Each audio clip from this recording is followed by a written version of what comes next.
Hello दोस्तों, नमस्कार। मैं बने स्वराज विष्णु अपने यूट्यूब चैनल दी एप्पल डायलॉग में आपका हार्दिक स्वागत करता हूं।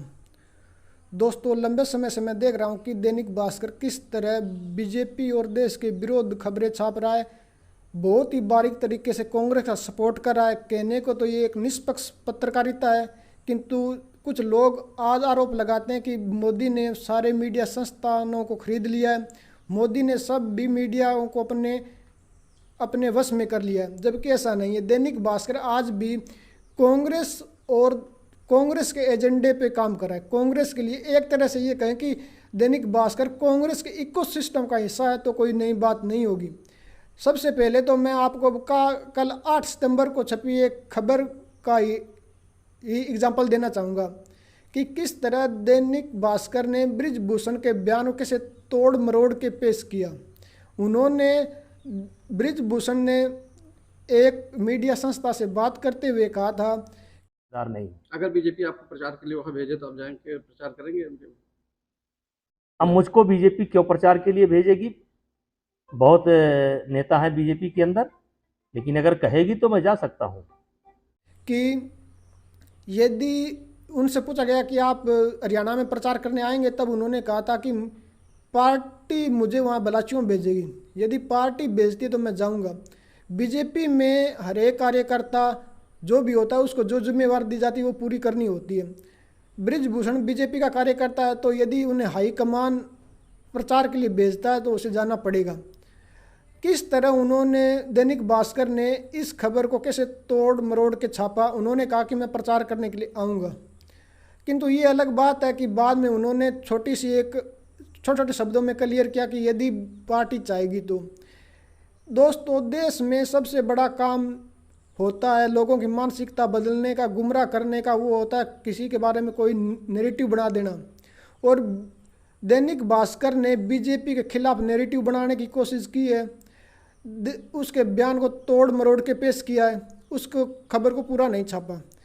अब आप ये समझ लिए, अब आप बृजभूषण के इस बयान को देखिए उन्होंने क्या कहा था।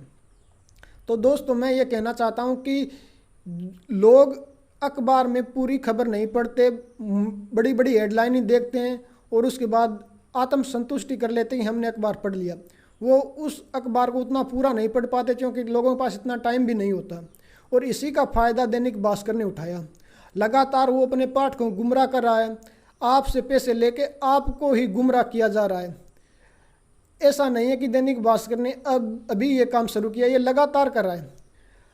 लॉरेंस बिश्नोई के गैंग के कुछ जो गुर्गे थे वो पकड़े गए थे, उनके बारे में खबर छापते हुए उन्होंने लॉरेंस बिश्नोई की पूरी गैंग को बिश्नोई गैंग कहा था।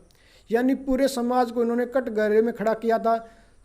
पूरे समाज पे एक तरह से इनडायरेक्ट ये ब्लेम लगाने की कोशिश की थी कि सारा समाज अपराधी है और वो गैंगवार में शामिल है। इसके बाद समाज के बाहरी विरोध के बाद ये अलग बात है कि उन्होंने माफ़ी मांगी और अपनी बात वापस ले ली। इसी तरह पिछले दिनों संसद में एक हरियाणा के जो विधायक है बीजेपी के पंडित शर्मा, उन्होंने वहाँ एक संसद में एक चुटकुला सुनवा दिया था। उस चुटकुले को मुद्दा बना के उन्होंने ब्राह्मणों यानी पंडितों और जाटों को आपस में खड़ा करने की कोशिश की, उन दोनों के बीच समरसता को तोड़ने का कार्य किया। किस तरह ये जातिवाद को बढ़ावा दे रहे हैं, किस तरह जातियों को एक दूसरे के खिलाफ खड़ा कर रहे हैं। ये जो कांग्रेस का एजेंडा ये दैनिक भास्कर लगातार चला रहा है। और ऐसा नहीं है कि ये सिर्फ अभी चला रहा है, ये राहुल गांधी के लिए दैनिक भास्कर काम कर रहा है। आपको जान के हैरानी होगी कि संसद का जब कार्य चल रहा था, संसद की कार्रवाई चल रही थी, उस टाइम पाकिस्तानी दूतावास ने 7 शायद समाजवादी पार्टी के 3 कांग्रेस के विधायकों को आम भेजे थे। उसमें एक राहुल गांधी भी थे। राहुल गांधी को, कपिल सिब्बल को और शशि थरूर को आम भेजे गए थे।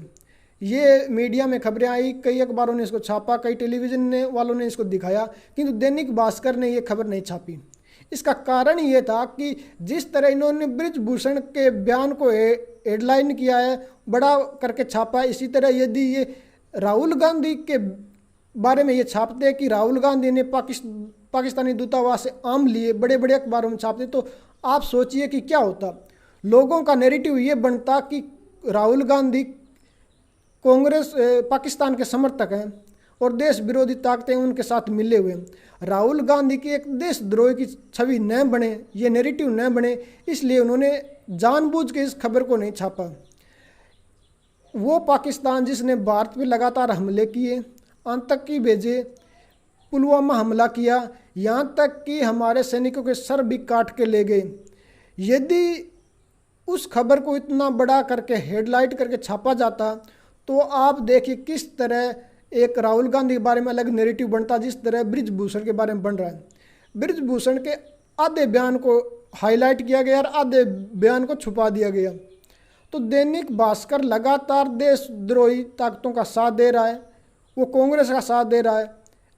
एक और आपको एग्जांपल देता हूँ कोरोना काल का। जब देश में कोरोना फैली, महामारी फैली, तो पश्चिमी देश, अमेरिका, यूरोप के देश ये मानने लगे थे कि भारत इस महामारी से नहीं निपट पाएगा और इनका सारा हेल्थ सिस्टम कोलैप्स हो जाएगा, सारा सिस्टम तहस नहस हो जाएगा।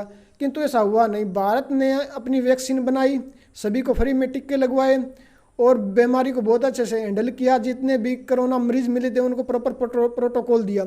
इसके बावजूद उन्होंने गंगा में पड़ी लाशों को हाईलाइट किया, उनको ग्लोरीफाई किया, उनका महिमा मंडन करके छापा कि सरकार मृतकों के आंकड़े छुपा रही है। यानी बीजेपी पर आरोप लगाया कि सरकार जनता से बहुत कुछ छुपा रही है।